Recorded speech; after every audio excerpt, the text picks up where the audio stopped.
ए सखी ओढ़ना और पहरना,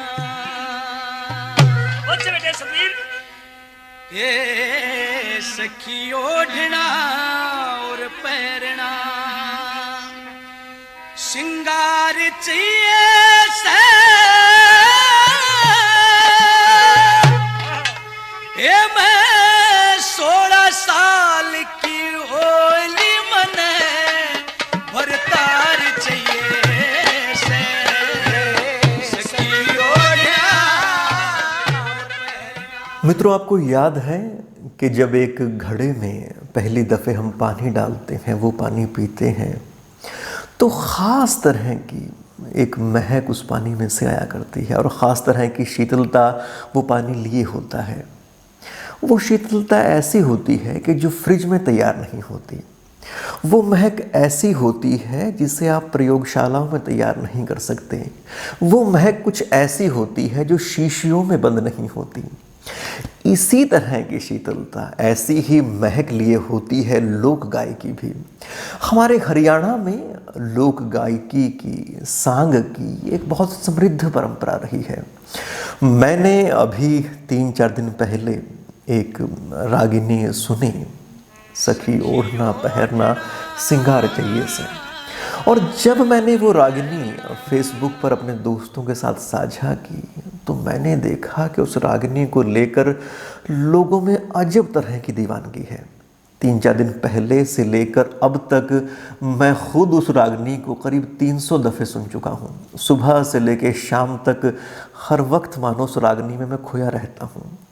जब मैंने लोगों से बात की कि मुझे बताओ कि ये कौन हैं जो इस वक्त गा रहे हैं, तो सबने कहा कि ये सत्ते कथुरवाल जी हैं। लोगों ने कहा कि हरियाणा में सत्ते के जैसा गाने वाला कोई नहीं हुआ है। सुरों पर ऐसी बढ़िया पकड़ शायद ही किसी दूसरे कलाकार की रही हो जैसी सत्ते की रही है। लोगों ने कहा कि सत्ते हमारे हरियाणा की लोक गायकी के सरताज हैं।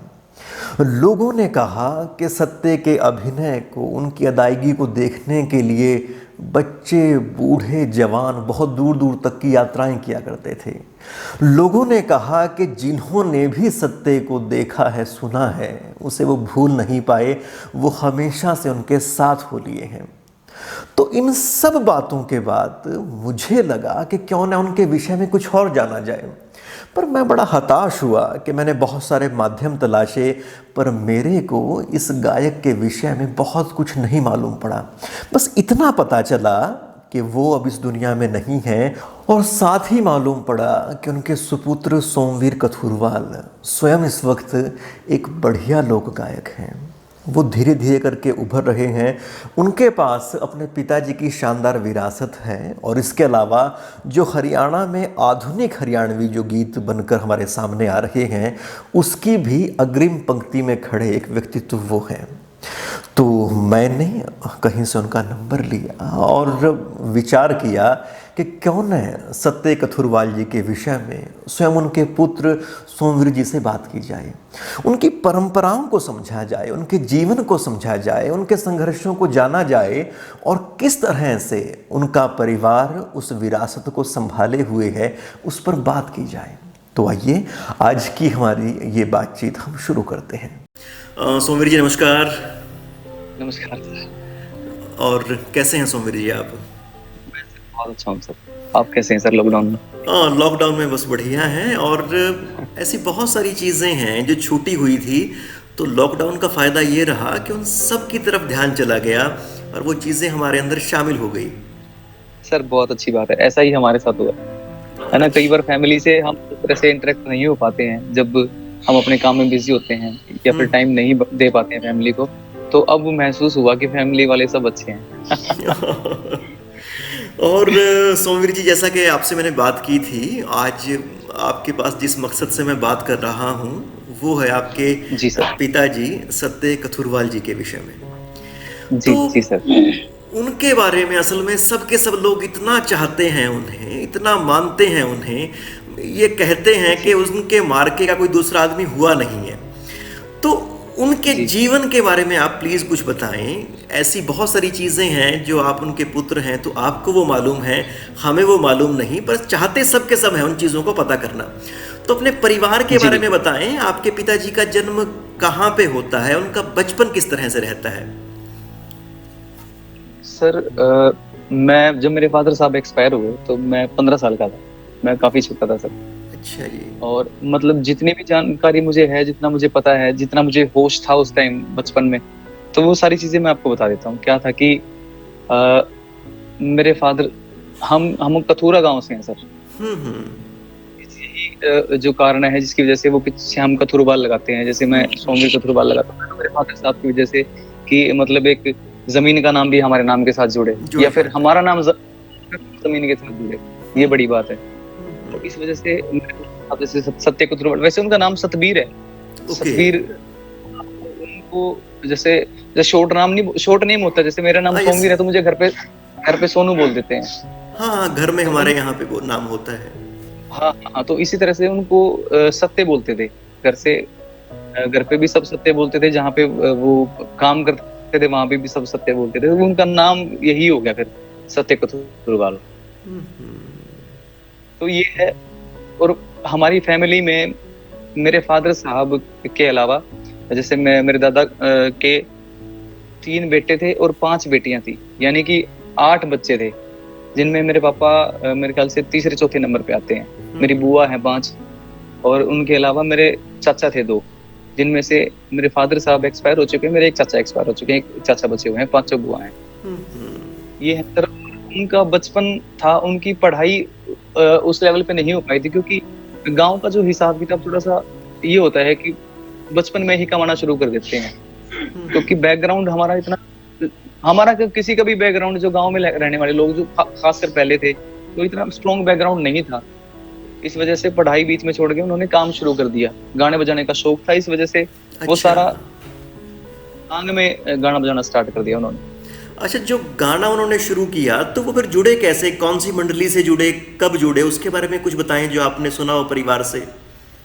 सर मैं बताता हूँ कि जो हमारा गाना है ना, वो तो है सर हमारा खानदानी। अच्छा। मेरी दादी बहुत सुरीला गाती थी सर। मेरी दादी के फादर साहब जम्मू अमीर, जो कि सांगी धनपत के भी गुरु रहे। वाह।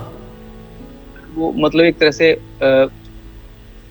पुश्तैनी काम है, हमारा खानदानी काम है। तो वहां से गाना मेरी दादी को मिला, मेरी दादी से गाना मेरे पापा को मिला, और मेरे पापा से थोड़ा बहुत मुझे मिला। तो वहां से हमारा गाना स्टार्ट हुआ। तो फिर वो क्या था कि उस दौरान पंडित लक्ष्मीचंद एक बहुत बड़ी हस्ती रहे हैं, वो अभी भी उनका नाम है, उस दौरान भी उनका बहुत नाम था। तब तो उनकी ये मानो कि वो तो नहीं रहे थे, लेकिन उनके बेटे थे पंडित तुलेराम। तो मेरे फादर साहब ने वहां से शुरुआत की अपने काम की, वहां पे उनकी मंडली में रहे, उनके सांग में रहे। शुरू में तो उनको भी प्रॉब्लम आई सीखने में, क्योंकि रागनियां, और खासकर इतना ज्यादा पढ़ा ना होने के बाद वो सारी रागनियां याद करना, इतने सारे सांग थे, वो 15-20 सांग थे, वो सारे सांग याद करना एक तरह से बड़ा मुश्किल पड़ता है। वो धीरे धीरे प्रैक्टिस होती जाती है तो वो याद होते चले जाते हैं। पहले तो वो एक तरह से साइड रोल करते थे सांग में, पर जैसे जैसे उनका गाना बड़ा स्ट्रॉन्ग था, तो इस वजह से जैसे जैसे उनको सांग याद होते रहे, तो उनको एक अहम किरदार दे दिया गया हर सांग में, जिसको बड़ा रकाना बोलते हैं। जी सर। अच्छा, एक आप ये बताएं कि आपने कहा कि वो तुलेराम जी के पास गए, वहाँ उन्होंने सीखा, पर ये बताएं कि तुलेराम जी के पास जाने से पहले और जब उन्होंने गाना एक तरह से शुरू किया, जुड़ना शुरू किया, उसके बीच के सफ़र के बारे में भी कुछ और बताएं प्लीज़। सर उसके बीच का सफर मुझे इतना नहीं पता है, क्योंकि मैं बहुत छोटा था। वो बता सकते हैं मेरे दादा, लेकिन मेरे दादा भी यहाँ पे है नहीं, वो जिंदा है, ये हमारे लिए बड़ी बात है। वो चंडीगढ़ है मेरे चाचा के पास। ओके। मुझे इतना ज्यादा नहीं पता है, वो खुल के वो बता पाएंगे कि वो पहले किस मंडली में गए, वहां से फिर किस तरह से तुलेराम जी के उनके ग्रुप में जा पाए वो। जितनी भी मुझे कहानी याद है, मैं उस हिसाब से आपको बता पा रहा हूँ। बता बस, नहीं वो भी हमारे लिए काफ़ी है, वो काफ़ी हेल्प करेगी हमें उन्हें समझने के लिए। तो आप थोड़ा सा एक तो ये बताएं कि क्या जब आप छोटे थे तो आपको पता था कि आपके पिता की इतनी इज्जत है हरियाणा में, इतना लोग उन्हें चाहते हैं? बिल्कुल सर, पता था। एक बार क्या हुआ कि अ, पापा की बाइक रुकवा ली पुलिस वाले ने। तो मम्मी साथ बैठी है, मम्मी ने बताया मेरे को कि बाइक रुकवा ली। तो रुकवा के बोला कि जैसे ही हेलमेट उतारा, मतलब हेलमेट उतारने से पहले बोले भाई कागज दिखा। तो पापा ने हेलमेट उतारा, हेलमेट उतारते ही बोले अच्छा अच्छा सत्य ठीक है जा भाई। तो ये ऐसा कुछ हुआ था इस तरह से कि एकदम से उन्होंने हेलमेट उतारा तो उन्होंने पहचान लिया पुलिस वालों ने कि ये तो मतलब फेमस रागनी सिंगर सत्य का वही के वही है। ना बिल्कुल, वो तो खैर हमारा जो भी लोक गायकी की जो परंपरा है वो लोगों से जोड़ती है हमें। अच्छा, एक आप ये बताएं कि कुछ और हम उनकी रागनी के ऊपर, उनकी गायकी के ऊपर, उनकी विरासत के ऊपर बात करेंगे, पर उनके जीवन के बारे में आपको जो कुछ और चीज़ें लगती हैं जो आप हमारे साथ साझा करना चाहें, कृपया एक तो वो बताएं। सर वो जैसे सांग में थे तो सांग में रहते रहते उनको पता लगा कि पब्लिक रिलेशन की कोई पोस्ट निकली हुई है।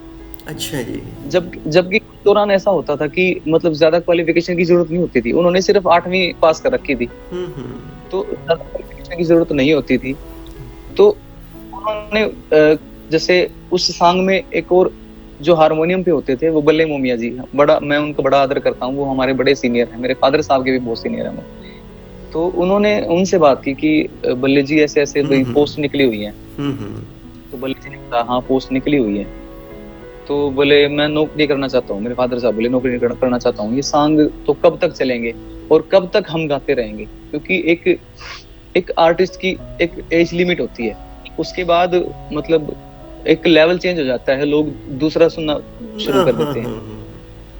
कलाकार के साथ होता है, किसी बड़े कलाकार ने ये कहा था कि हर कलाकार का एक समय होता है, उस समय में वो जो कुछ कर पाता है वो कर देता है, उसके बाद किसी और का समय आता है। तो सेम वही बात थी, उन्होंने कहा कि भाई मैं नौकरी करना चाहता हूँ, तो ऐसा हो सकता है कि मैं फार्म भर पाऊँ।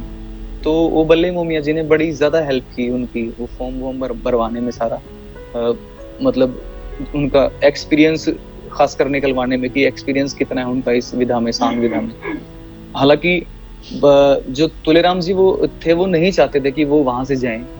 अच्छा, ऑब्वियसली बात है कि जब आप एक प्रॉपर मंडली तैयार कर चुके हो तो कोई अहम किरदार उस मंडली से निकलता है तो फिर वो दोबारा से मंडली को दोबारा से वो वहां तक पहुंचाने में बड़ा टाइम लगता है।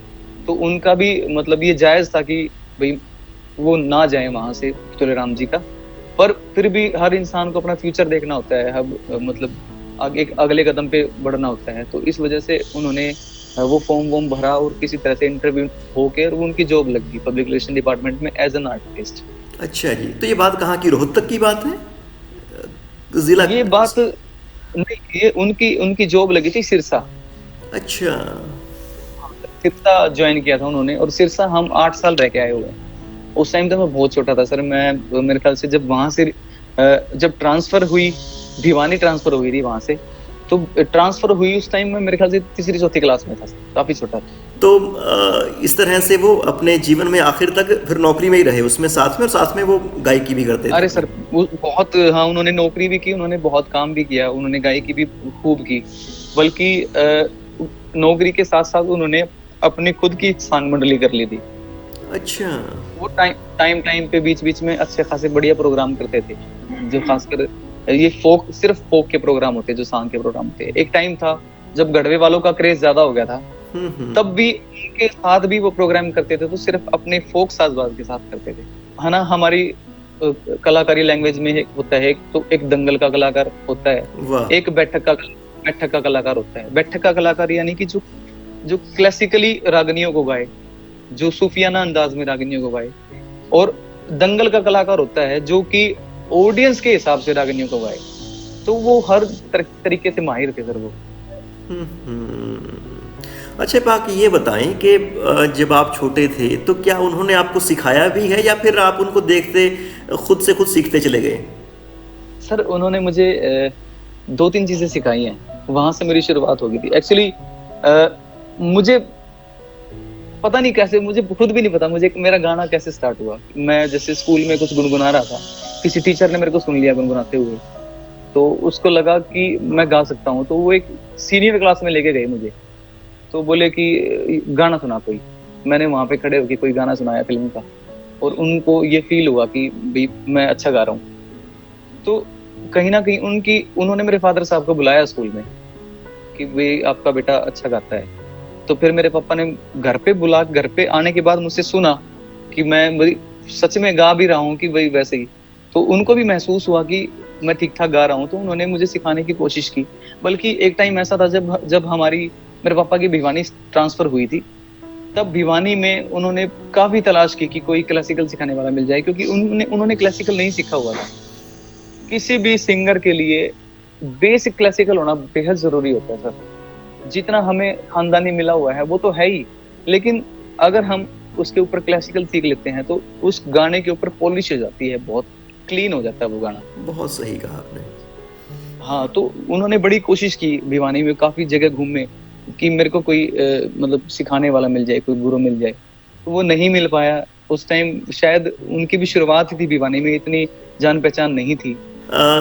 यानी कि आपने थोड़ी चीज़ें उनसे सीखी हैं, बाकी चीज़ें वही है कि जो परिवार की विरासत के हिसाब से आपके पास वो आती चली गई हैं।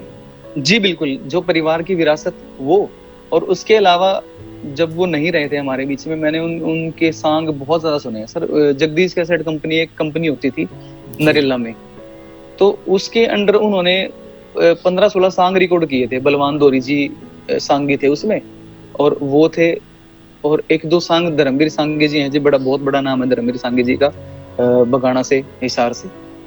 तो उनके सॉन्ग भी 2-3 सॉन्ग रिकॉर्ड किए थे उनके साथ। तो वो उनको सुन के मैंने बहुत ज्यादा सीखा है। कुल मिला के अगर मुझे 1-2% कोई कह देते ना कि थोड़ा बहुत अपने पापा तरह गाता है, तो मैं वो सुन के गा पाता हूँ। ज्यादातर तो लोग गायकी इस चीज को मानते हैं कि जो हमारी माताएं, जो हमारी दादियां जो ब्याह शादियों में गीत गाती थी, उन गानों को फिर मतलब अगली जनरेशन ने मतलब ले लिया, फिर उसके बाद अगली जनरेशन ने ले लिया, इस तरह से वो बढ़ती चली गई। तो वो लोक गायकी कहलाने लगी वो चीज। किसी भी स्टेट की बात करें तो उसमें लोक गायकी को एक यही समझा जाता है कि लोक गायकी ये होती है। लेकिन मुझे, जैसे मैं कई साल से गा रहा हूँ, तो मुझे भी ये महसूस हो रहा है कुछ लोगों ने कुछ धुनें क्रिएट की। जैसे एक गाना आया था, बता मेरे यार सुदामा, लोकगीत कहते थे सब उसको, लेकिन वो इतना पुराना नहीं था कि मतलब हमारी दादियां या फिर उनकी माताएं उनको गाती थी। ये था कि हमारी दादियों तक तो था, मैंने सुना है कि उन्होंने गाया है, लेकिन इतना पुराना भी नहीं था कि उसको लोकगीत कहा जाए। लेकिन ये है कि उसको वो लोकगीत बनता चला जाता है, जैसे जैसे जनरेशन बढ़ती जाती है तो वो पुराना होता जाता है दिमाग में, तो वो लोकगीत बनता चला जाता है। उसी मतलब लोकगीत कोई ऐसा नहीं है कि हमारे दिमाग में ये चीज है कि लोकगीत यही लोकगीत है, वो बन जाते हैं सब लोग। यानी कि आप ये कह रहे हैं कि समय के साथ कुछ नए गीत हैं जो लोकगीत बनते चले जाते हैं, और कुछ चीजें उनसे मतलब कि बहती हुई दरिया के जैसा है मामला। हाँ बिल्कुल सर। हो सकता है जो हम आज काम कर रहे हैं, जिस तरह का कुछ गाने हमने किए हैं, जैसे एक रागनी थी गंगा जी, वो वैसे तो वो रागनी ही है, लेकिन क्या पता वो आगे जाके वो लोकगीत कहलाए, लोकगीत बन जाए। हाँ। अच्छा, एक आप ये बताएं कि आप अपने पिताजी की जब गायकी को देखते हैं आज, तो क्योंकि आप खुद भी एक कलाकार हैं, तो उनकी गायकी को आप किस तरह से देखते हैं, और सबसे मजबूत पक्ष आपके पिताजी की रागनी का, उनकी गायकी का क्या रहा? सर वो उनकी कोई बराबरी नहीं हो सकती सर। वो बहुत ज्यादा खतरनाक गाते थे, बहुत ज्यादा डेंजरस गाते थे। मैं तो ये नहीं समझ पा रहा हूँ कि वो बिना कुछ सीखे, बिना इतना क्लासिकल का ज्ञान हुए, और वो इतना सुरीला, इतना बंधा हुआ, इतना जैसे कि इतना ऊंचा भी इतना गाते थे, नीचा भी इतना गाते थे, मतलब एकदम ठहराव की गायकी थी उनकी। मुझे ये महसूस होता है कि उनका जो एक्सपीरियंस था, जितने साल उन्होंने सांग में गुजारे, कि सांग में एक चीज होती थी कि सर सांग में माइक नहीं होते थे, सिर्फ सांगियों का जो खाना होता है ना, खाना, उनका खान पान इतना हैवी खान पान होता है। वो तो सर जैसे कि अगर सब्जी बनाते हैं तो सब्जी में एक बड़ी चम्मच घी की डाल लेते हैं, हर रोज उनका हलवा बनता है, हर रोज चूरमा बनता है। तो एक तरह से उनका खान पान की वजह से उनका गाना इतना स्ट्रॉन्ग था कि कहीं ना कहीं अगर वो यहाँ पे खड़े होके गा रहे हैं तो 2-3 किलोमीटर तक उनकी आवाज सुनाई देती थी, इतना स्ट्रॉन्ग गाना था। तो वहां पे उस दौरान माइक नहीं होते थे, उनको उस खान पान के जोर की वजह से उनका गाना इतना स्ट्रांग हुआ। अब क्या है सर, माइक, अब क्या है, उस टाइम तो ऊंचा इतना गाते थे, अब कहीं ना कहीं अगर हम ऊंचा सुर लेने की कोशिश करें तो कहीं ना कहीं म्यूजिक डायरेक्टर ही मना कर देता है कि यार आपको माइक पे गाना है, आप क्यों जोर लगा के गा रहे हो, जरूरत क्या है उसकी। जोर लगा के तब गाना होता है जब आपको आवाज आपकी दूर तक सुनानी हो आपकी, और जब आपके पास माइक ना हो। जब माइक है और हर जगह स्पीकर लगे हुए हैं तो लोगों तक अपने आप पहुंच जाएगी आवाज। और दूसरा शायद एक ये भी है कि जो हमारे गीतों के साथ जो ये मतलब दृश्य सामग्री आई है, मतलब गाने को अब सुनते तो हैं पर देखते भी हैं, तो इसके बाद तो गाने की जो परिपाटी है वो थोड़ी सी और ज्यादा बिगड़ी है शायद। बिल्कुल सर, एक चीज और होती थी, जो पहले सॉन्ग होते थे ना, एक केवल सॉन्ग विधा ही ऐसी विधा है जो जिसमें सब ऑलराउंडर होते थे। सॉन्ग में सर गाना भी होता था, नाचना भी होता था, नृत्य भी होता था, बजाई भी होती थी। मतलब हाँ, एक यही चीज है। मतलब जनरली एक सिंगर है तो वो सिर्फ सिंगर ही है, एक वादक है तो सिर्फ वादक ही है, एक एक्टर है तो सिर्फ एक्टर ही है। लेकिन उसमें सब ऑलराउंडर होते थे, सब एक्टर भी होते थे, सब सिंगर भी होते थे, और सब रिदम भी, जो मतलब जो म्यूजिशियंस भी होते थे अपने हिसाब। जैसे क्या है कि किसी का रोल, जैसे कोई बाजा बजा रहा है उसमें, और एकदम से कुछ ऐसा रोल आ गया कि वो उसको करना पड़ जाए, तो एकदम से दूसरा जाके बाजा वो बाजा बजा रहा है, वो अपना रोल, इसको वो ऑलराउंडर काम होता था। और ये फक्र की बात है कि इस तरह का काम किसी भी स्टेट में नहीं है सर, ये हमारी स्टेट को ये गौरव हासिल है। मैं आपके पिताजी की गायकी को हम सबके सब सुनते हैं, तो उसकी सबसे खास बात जो लगती है वो ये है कि आप उसे एक बार सुने, 2 बार सुने, 20 बार सुन ले, फिर भी उससे जी नहीं भरता, उसमें वही जीवन जैसे निचुड़ता है। हाँ, उसको असर बोलते हैं सर, उसको गाने का असर बोलते हैं। वो असर सर कभी खत्म नहीं होता। जो एक बन गया असर, उसको चाहे आप 1000 बार सुन लो, वो असर उतना ही बरकरार रहता है। बल्कि हर टाइम ये रहता है कि जैसे रिपीट पे सुनते हैं तो हर बार ये होता है कि यार इतनी जल्दी कैसे खत्म हो गया ये। मेरे पास अभी और मेरे फादर साहब की, जो मैं अभी अपलोड नहीं कर पा रहा हूँ। ये बस वो थोड़ा सा ऑडियोज मेरे पास पूरी की पूरी सॉन्ग की पड़ी है, उसमें से वो रागनियां काटनी है और वो उसके ऊपर कोई फोटो लगा के, क्योंकि वीडियोस तो होती नहीं थी तब वो अपलोड करनी पड़ती है, तो बस उसके लिए मैं थोड़ा सा समय नहीं निकाल पा रहा हूँ। मेरे पास काफी सी रागनियां हो रहे हैं। नहीं, इसको तो आप प्लीज बहुत अच्छे से करें, क्योंकि ऐसे बहुत सारे लोग हैं जो चाहते हैं बढ़िया चीज़ों को सुनना, और हमारे हरियाणा में उस तरह की चीज़ें वैसे बहुत ज़्यादा है नहीं, थोड़ी हैं। बस ये सर, ये हमारी एक तरह से कमजोरी ही लगा लो, कि कमजोरी है हमारी, कि अब ना तो उस तरह की चीजों को फॉलो किया जाता है, और बस वो एक ही वो लकीर पीट रहे हैं। पहले जैसे गढ़वे वाले गागे थे, अब तो जैसा स्टेज प्रोग्राम्स होते हैं ना, मैंने देखा है, जो यूपी में जैसे स्टेज प्रोग्राम होते हैं, जैसे राजस्थान में स्टेज प्रोग्राम होते हैं, वो फोक नहीं बजाते हैं सर। वो कहने को रागनी गा रहे हैं, एक आधा सुर में भी गा रहा है, लेकिन वो फोक बजाएगी नहीं है बिल्कुल भी। फोक बजाएगी वही है जो आप वो सॉन्ग, वो रागनियां सुन रहे हैं, वो है प्योर फोक बजाएगी।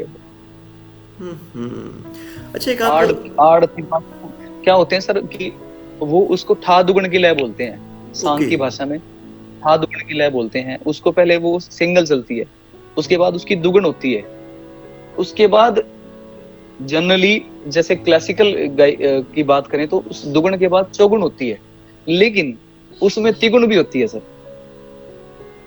सॉन्ग की विधा में तिगुण भी होती है, तिगुण के बाद चौगुण होती है उसकी। जनरली तिगुण नहीं होती है किसी भी उसकी। अपनी तरह की ये बारीकियां हैं, अगर इनको शायद इन्हीं की वजह से जो हमारी जो पुरानी सांग की जो परंपरा है वो फिर अपने आप में अलग ही है सबसे। तो आप ये बताएं कि आप सतबीर जी के पुत्र हैं, सत्य जी के, आप उस वंश को संभालते हैं, तो इसका आपको कितना फायदा होता है और आपको ये चुनौती कितनी लगती है? क्योंकि ऐसा भी होता होगा, लोग तुलना भी करते होंगे आपके पिताजी से, तो इन दोनों बातों सर ये मेरे लिए एक बहुत, सर मैं एक्चुअली मिरासी बिरादरी से हूँ, जिनका काम ही गाना बजाना होता है, हमारा काम ही गाना बजाना होता है। हालांकि मुझे शायद इस बात का जिक्र नहीं करना चाहिए था, लेकिन मैंने एक दो वीडियोस देखी मैंने मास्टर सलीम की, तो वो कहीं भी अपनी बिरादरी को नहीं छुपाते हैं। वो मतलब स्टेज से बोल देते हैं कि मैं मिरासी बिरादरी से हूँ और मुझे फक्र है इस चीज का, हमारे खानदान। और कहीं ना कहीं अगर हम किसी कंपटीशन में जाते हैं, अगर कोई अदर बंदा अगर सुरीला गा दे, जी, मेरा जी। थोड़ा हल्का पड़ जाए, हम्म। मैं ज्यादा सुरीला गा दूं, तो कहीं ना कहीं लोग कहने वाले मिल जाते हैं तो मेरा सी है यार, यो नहीं गाऊंगा तो कौन ओ गाऊंगा? हो। ये नहीं गाएगा तो कौन गाएगा? एक तरह से ये बात है। और अगर मेरे फादर साहब के साथ मेरा कंपैरिजन ऑब्वियसली हो ही जाता है, कहीं भी मैं गाता हूँ तो कंपैरिजन कर सकते हैं कि ये इसके फादर साहब बहुत सुरीला गाते थे। यार नहीं, वैसी बात नहीं है। ये बातें मैंने कई बार मैंने फेस की है, इस तरह की चीजें, कि नहीं यार वो बात नहीं है। और वो सच्ची बात है कि वो बात हो भी नहीं सकती सर।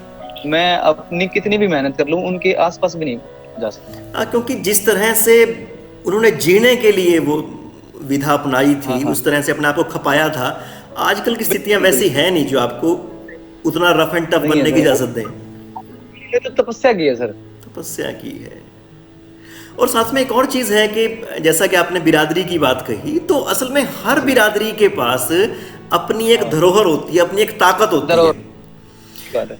और असली समाज की तरक्की शायद तभी है जब उसकी बिरादरी की उस धरोहर को पूरा समाज इज्जत दे, उसको कहे कि हमारी पहचान आपसे है।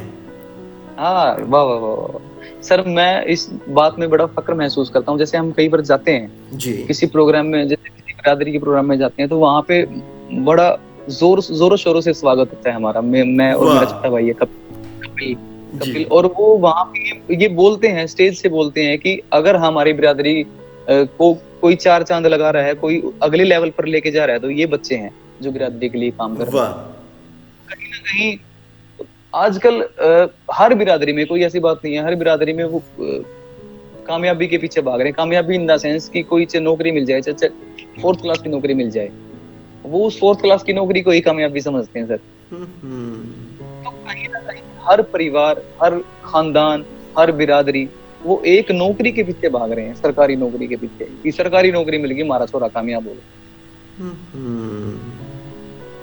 तो इस उसमें कहीं हम कुछ कर पा रहे हैं अपने समाज के लिए या अपने हरियाणा के लिए। मैं तो हरियाणा अपने देश के लिए कहूंगा सर, कि अपने हरियाणा के लिए कुछ कर पा रहे हैं, क्योंकि एक यूनिकनेस है हमारे गांव में, हमारे काम में यूनिकनेस है, हमारे गाने में यूनिकनेस है। वो हमारे हरियाणा को हम कहीं रिप्रेजेंट करते हैं, तो वो हमारे लिए फख्र की बात है। और दूसरा ये भी है कि जो आने वाली पीढ़ियां हैं, उनको सिर्फ खाने के लिए खाना नहीं चाहिए, उनको अच्छा संगीत भी चाहिए, अच्छी चीज़ें देखने के लिए भी चाहिए। तो ये तो जनरेशन को बनाने का काम है जो गीत और संगीत कर रहा है। और इसके लिए तो मुझे लगता है कि मैंने देखा है सोमवीर जी कि हमारे यहाँ पर जो बहुत गरीब रहे, बहुत सारे मैंने देखा कि मुस्लिम ऐसे रहे, बहुत सारे मिरासी रहे हैं कि जिन्होंने हमारी जो परंपराएं संभाली हैं, तो इन लोगों ने संभाली हैं। जो अभी चल रहा है वो जो असली रागनी है उससे वो कितनी अलग है, और जो असली रागनी है उसको फिर हरियाणा में ढूंढें कहाँ, उसको संभालें कैसे?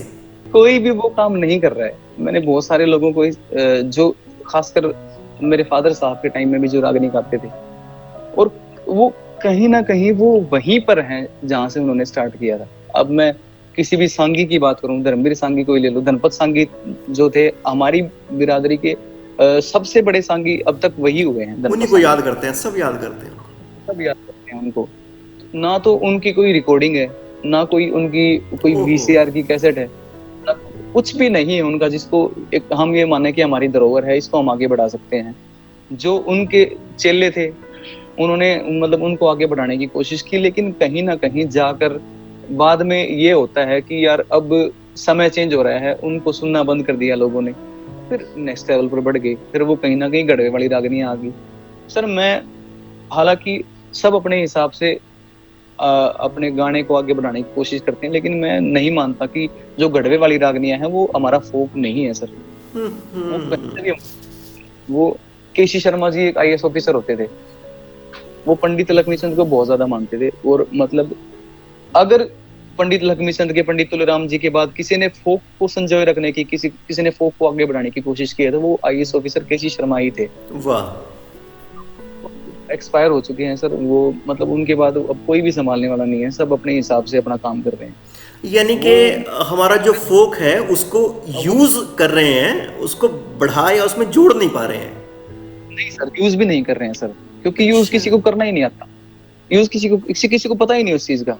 सर हमारी जो बजाएगी है ना, बहुत सारे क्लासिकल जो सुनने वाले हैं, जो सीखने वाले लोग हैं, वो उनके ऊपर से जाती है सर। हमारी जो फोक बजाएगी होती है। एक बार मैं हरियाणा को रिप्रेजेंट कर रहा था, असम, मीन्स एक नेशनल यूथ फेस्टिवल होता है सर, उसमें मेरी रागनी स्टेट में फर्स्ट आई थी और मुझे अपनी स्टेट को रिप्रेजेंट करना था नेशनल में। मैंने एक रागनी गाई थी, मेरे फादर साहब की गाई हुई, और वो रागनी वो इतनी टेढ़ी मेढ़ी रागनी है कि जजेस वो सुनने के बाद मेरे को उन्होंने स्पेशली बुलाया जजेस ने, और जजेस ने मेरे से पूछा कि ये क्या है, ये क्या था, ये मतलब ये किस तरह से ये बीच का काम इतनी तैयारी करने के बाद वो वापस सम पे उसी तैयारी से आते हैं, ये क्या चीज है ये। मैंने कहा सर ये हमारा फोक है। उनके वो चीज कहीं ना कहीं उनको पता तो है कि वो सम पे आ रहा है, लेकिन वो कंफ्यूज थे कि यार ये इतनी तैयारी के साथ कैसे आ रहे हैं।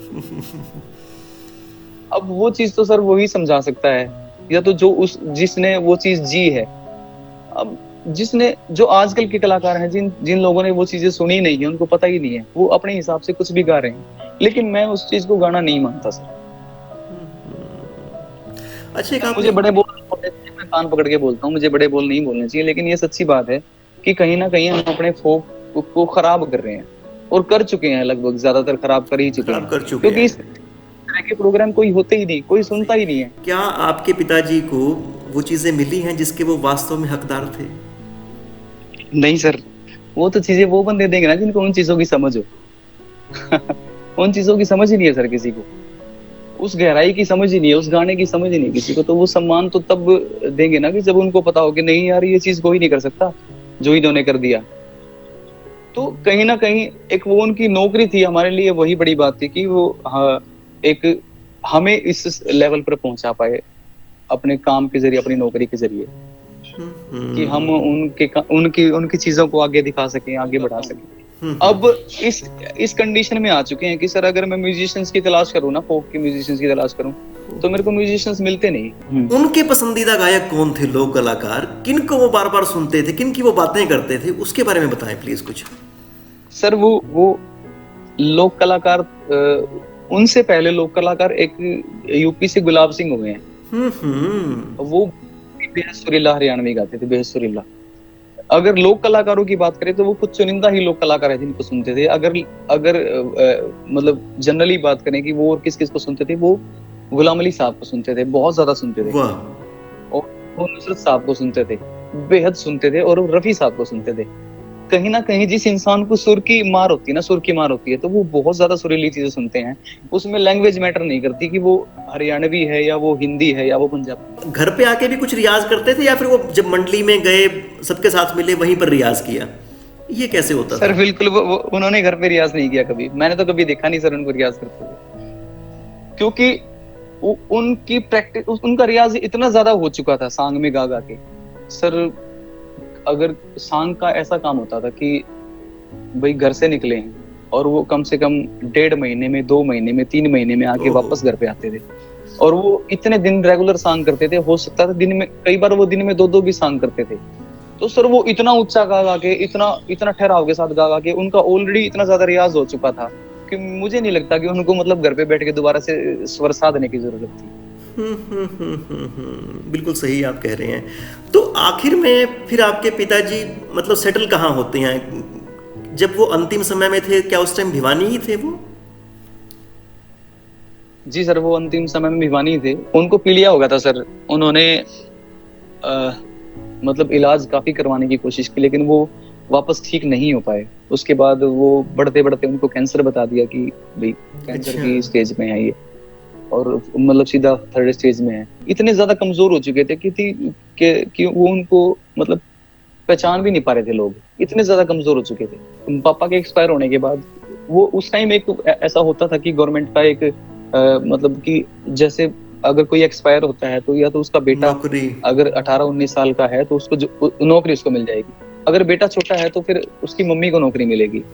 तो कहीं ना कहीं मम्मी भी पढ़ी लिखी नहीं है, मम्मी को उनकी जॉब मिल गई थी, मम्मी ने पूरी फैमिली को संभाला। पूरी क्या कभी कोई आप ऐसा जलसा भी करते हैं कि जब उनकी जन्म हुआ था या फिर जब हमें छोड़ के गए वो, क्या कोई ऐसी बैठक करते हैं आप उनकी याद में उस तरह की? मेरी दादी एक्सपायर होने के बाद की थी सर हमने इस तरह की बैठक, उनको दोनों को याद करके की थी, क्योंकि दोनों एक तरह से वो धरोहर थी जो मतलब जम्मू अमीर से हमें मतलब धरोहर मिली थी, तो उनके एक्सपायर होने के बाद हमने एक इस तरह का प्रोग्राम किया था दोनों की याद में। बाकी जो उनका जब उनका जन्मदिन होता है तो ज्यादा कुछ वो ना करते हुए हम अपनी पूरी फैमिली को इकट्ठा करके एक तरह का छोटा सा प्रोग्राम कर लेते हैं। पर सतवीर जी, मेरा एक रिक्वेस्ट है आपसे कि जब भी उनका जन्म हो तो कहीं ना कहीं कुछ ना कुछ ऐसा सम्मेलन जरूर करें उनकी याद में, चाहे बहुत बड़ा ना हो, पर हाँ मतलब संगीत को सेलिब्रेट करें। मुझे लगता है तभी इस महान कलाकार को हम अच्छी श्रद्धांजलि दे पाएंगे। सोमवीर जी, कोई और चीज़ अपने पिताजी के बारे में आप बताना चाहें जो हमारी इस पूरी बातचीत में कहीं ना कहीं रह गई हो, कोई संदेश जो आप उनके सब चाहने वालों को देना चाहें? सर मैं बस यही कहना चाहता हूँ कि जो भी आर्टिस्ट इस चीज के लिए काम कर रहे हैं, जो अपने गाने के लिए, जो अपनी विधा के लिए, जो अपने फोक के लिए काम कर रहे हैं, तो मेरे हिसाब से जहां तक मेरा अंदाजा है कि फोक कभी खराब नहीं जाता। फोक को आप अगर रिक्रिएट करते हैं, अगर आप मतलब जो आज की जनरेशन के हिसाब से भी अगर उसको बनाते हैं तो वो फिर भी खराब नहीं जाता। तो हमें उस फोक के लिए कुछ ना कुछ करना चाहिए, सब आर्टिस्टों को करना चाहिए, क्योंकि अगर वही चीज खत्म होगी जिसके लिए हम अब उस चीज पे गर्व कर पाते हैं, हरियाणा पे गर्व कर पाते हैं, तो फिर उसका कोई वो नहीं रह जाता, कोई औचित्य नहीं रह जाता, हमारे गाने का, हमारे काम का कोई औचित्य नहीं रह जाता। यानी कि जो हमारा असल आधार है उसको बचा के रखें, उसको बचा के रखने की बहुत जरूरत है सर। अच्छा, मैंने कुछ रागनियां की हैं सर, इस तरह से एक रागनी मैंने गाल पिया ने वो की थी, उसको रिक्रिएट किया था सर आज के टाइम की म्यूजिक के हिसाब से। एक रागनी थी घरा ते ना जावे, वो मेरे फादर साहब ही गाते थे। घरा ते ना जावे चाहे भैंस ना चरावे, घरा ते ना जावे चाहे भैंस ना चरावे, हाथ जोड़ के मनावे तन्ने हीर हीर हीर है, घरा ते ना जावे चाहे भैंस ना चरावे, हाथ जोड़ के मनावे तन्ने हीर हीर हीर है। और मैंने जिसके मुंह से भी सुनी ना, मुझे वो वाली चीज किसी में भी नहीं लगी कि वो जो वो गाते थे वो स्टाइल कुछ अलग ही था सर। बस वो उनको सुन के ही थोड़ा बहुत उनको सीख पाया हूँ, बस वो कुछ अंश ही भी मैंने उठा लिए उनके, तो मैं अपने आप का अपना जीवन सफल मानूंगा। अच्छा, एक आपसे गुजारिश हम ये और करेंगे कि आपको जो अपने पिताजी की पसंदीदा रागनी लगती है, उनकी बहुत सारी रागनी हैं पर कुछ आपके बहुत करीब होंगी, तो एक दो रागनी का थोड़ा सा हिस्सा हमें प्लीज गुनगुना के सुनाएं। सर मैं आपको जो सबसे ज्यादा पसंद है वो रागनी, पहले मैं वही सुना देता हूँ, दो लाइनें उसकी। स्वागत है, प्लीज। सखी ओढ़ना। अरे अरे अरे देखिए, एक सोमवीर जी, इतनी बात है कि अगर ये लॉकडाउन नहीं होता तो मैं इस वक्त गाड़ी लेके आपके पास होता।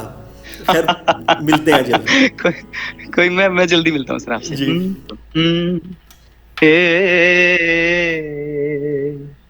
सखी ओढ़ना पैरना, सखी ओढ़ना पैरना, सिंगार चाहिए से मैं 16 साल की होली मने, भरतार चाहिए से सखी ओढ़ना पैरना, तज दुर्योधन की मेवा आनंद, साग में आरा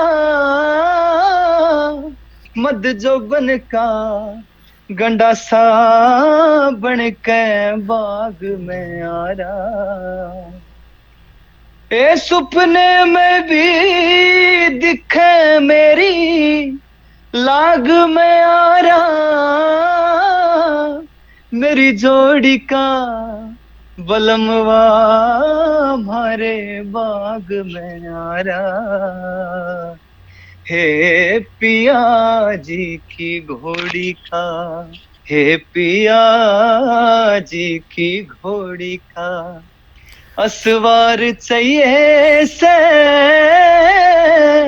हे मेरी जड़ में होली कोड त्योहार चाहिए से, सखी ओढ़ना पैरना।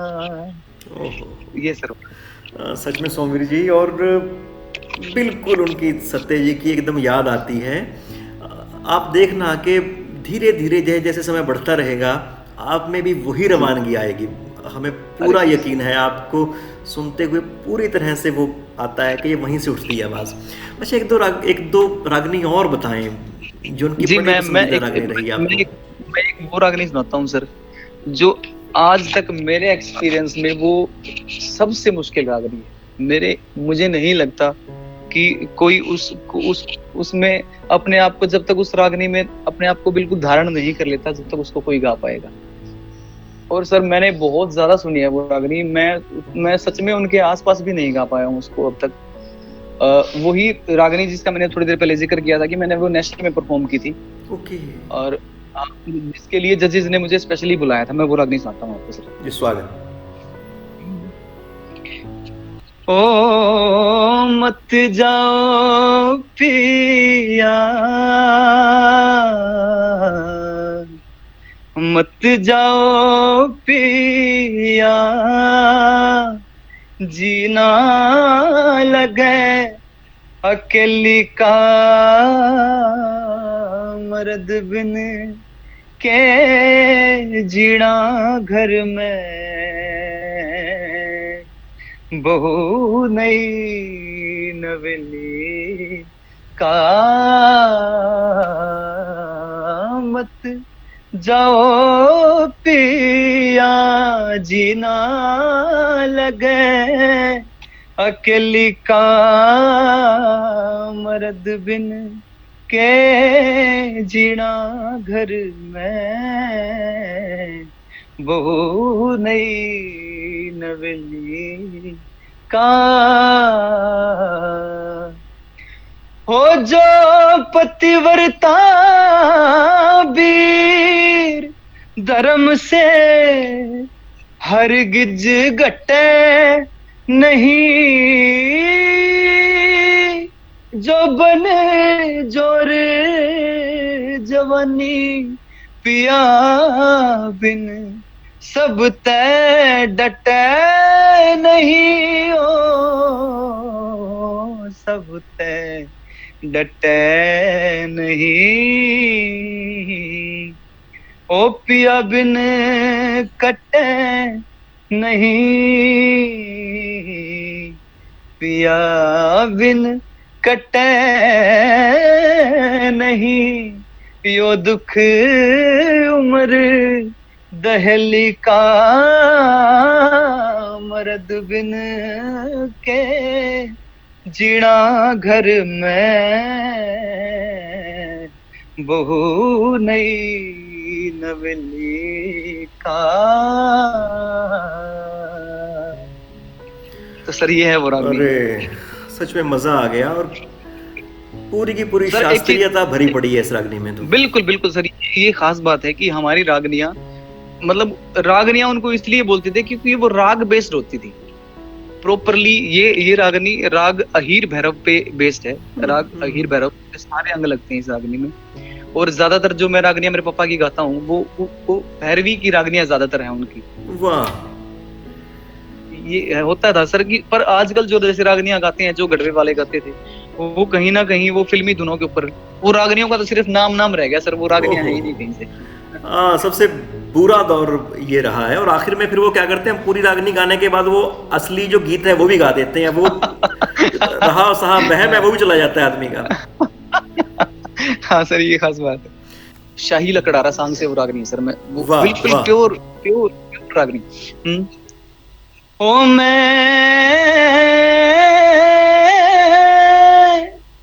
ओ राजा राय सिंह की बेटी बिना नाम से मेरा हो इसने तू गैर शख्स ना जाने यो बलम मेरा से हिसाब कर दे लकड़ी तोड़ी का यो होशियार उम्र थोड़ी का ओ मेरी जोड़ी का बालम सच्चा दाम से मेरा हो इसके तू दाम मारने थाने यो खेले रास है।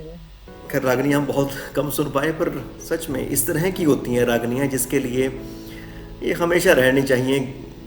यही असली धरोहर है, हमारी धरोहर है, सच्ची बात जी। और सोमवीर जी, आप का हम किन शब्दों में शुक्रिया अदा कर रहे हैं, हमारे पास सब शब्द कम पड़ जाएंगे।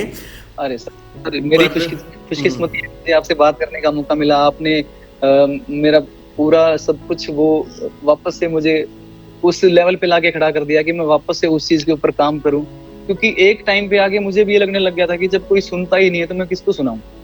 पर कहीं ना कहीं अगर हम इन चीजों को भूल जाएंगे तो हमारे लिए वो कुछ भी नहीं है, हमारे गाने का कोई औचित्य नहीं है, हमारे काम का कोई औचित्य नहीं है। मैं वापस से इन चीजों पे काम करना शुरू करूंगा। इसमें तो हालांकि मैं तो इस क्षेत्र से बाहर का हूं, पर अपना छोटा जान के अगर एक मैं आपसे बात अर्ज करना चाहूँ तो वो ये है, आप कहीं ना कहीं ऐसा जरूर रखें कि मान लीजिए आपके 5 गीत आए तो 5 गीत में से एक गीत आप ठेठ रख लें। जी बिल्कुल सर, मैं पक्का ये काम करूंगा। तो आपके और मेरी एक इस तरह की एक रागनी मेरी रिलीज होने वाली भी है सर। वो हमारा हालांकि वो 1-1.5 साल मैंने रिकॉर्ड की, 1-1.5 साल पहले रिकॉर्ड की थी वो, पर वो हमारा ड्रीम प्रोजेक्ट है सर। मैं उसको बहुत अच्छे से करना चाहता हूँ। मैं उसको ऐसे ही नहीं रिलीज करना चाहता था, मुझे ये लग रहा था कि ऐसे तो वो खराब हो जाएगी। वो किसी, मैं ये सोच रहा था कि कहीं ना कहीं एक कलाकार की एक विडंबना होती है, ये होती है कि उसको एक बार मार्केट में एस्टेब्लिश होना ही पड़ता है, चाहे वो किसी भी गाने से हो। उसके बाद जैसे मैं एक एग्जांपल दूं कि अरिजीत सिंह एक बहुत बड़ा नाम है, बॉलीवुड फिल्म इंडस्ट्री का बहुत बड़ा नाम है अरिजीत सिंह। वो एक प्रोग्राम में आए थे, फेम गुरुकुल नाम का एक प्रोग्राम होता था, और उसके बाद उन्होंने वहीं रहकर स्ट्रगल किया, और उसने एक और बड़े सिंगर की कॉपी करना स्टार्ट किया। वो कॉपी करने से अपने आप को एस्टेब्लिश तो कर लिया, उसके बाद जो अपने आप को उसने खोल के दिखाया है कि मैं ये हूँ असली, तो वो एक चीज मेरे दिमाग में चल रही थी कि कहीं ना कहीं एक बार अपने आप को एस्टेब्लिश करने के बाद, मार्केट में उस लेवल पर ले जाने के बाद, मैं अपना पूरा कच्चा चिट्ठा खोल के रख दूंगा कि हमारी धरोहर है वो ये है कि आप लोगों को ये चीजें सुननी चाहिए। ये मतलब अपने कंधों पर जो लेकर चल रहे हैं इसकी बराबरी नहीं हो सकती। बिल्कुल सही नजरिया है। और हाँ, जो दुनिया को चाहिए हम वो भी देंगे, पर जो असल में उनके काम का है वो भी एक समय आने पर उनको दिया जाएगा। जी बिल्कुल बिल्कुल। चलिए सोमवीर जी, इतनी सारी बातें सत्य जी के बारे में हो गई, और मुझे पूरी उम्मीद है कि जो उनके चाहने वाले हैं कुछ उन तक बातें पहुंच पाएंगी। और अगली बार मैं कोशिश करूंगा आपसे मिलूं और आपकी गायकी के बारे में, आपके गीतों के बारे में आपसे बात कर पाऊँ। तो दोस्तों, ये थी हमारी एक बातचीत सत्य कथुरवाल जी के विषय में। हमने बात की उनके सुपुत्र सोमवीर कथुरवाल जी से। हमारी ये बातचीत मित्रों अंतिम नहीं है, इसमें बहुत सारे ऐसे पक्ष हों जो छूटते होंगे। उनके लिए मैं आपसे निवेदन करता हूँ, आपसे आह्वान करता हूँ कि उन चीज़ों को आप बताएं, आप इस जानकारी को हमारे साथ साझा करें, इसमें कुछ जोड़ें। आप अपने आप भी चाहे तो कोई लेख या वीडियो के माध्यम से उन जानकारियों को सबके सामने रख सकते हैं। इसके अलावा अगर कोई और भी ऐसा लोक गायक आपकी नज़र में है जिन्हें हमारे हरियाणा में लोगों का भरपूर प्यार मिला है, हमारी लोक गायकी को एक नया रंग उन्होंने दिया है, पर फिर भी उनके बारे में उस तरह की जानकारियाँ हम सहेज नहीं पाए हैं, इकट्ठा नहीं कर पाए हैं, तो उनके विषय में आप भी कुछ कीजिएगा। तो ये एक सिलसिला है मित्रों जो आज से शुरू होता है, और इस सिलसिले को हम सब मिलकर आगे बढ़ाएं, मेरा यही आप सभी से कहना है, यही आग्रह है। तो विकास को आज इस कड़ी के साथ यहीं पर इजाज़त दीजिएगा। आप दुनिया के तमाम रंग लीजिएगा, तमाम खुशबुओं को महसूस कीजिएगा, पर जो घड़े का पानी है, उसकी जो खुशबू है, उसका जो सौंधापन है, उसे हमेशा याद रखिएगा और अपनी लोक बोली से कभी अपने आप को टूटने ना दीजिएगा। नमस्कार।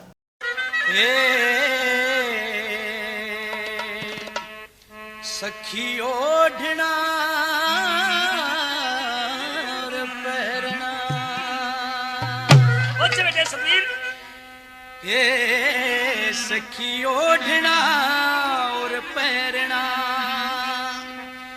सिंगार चाहिए से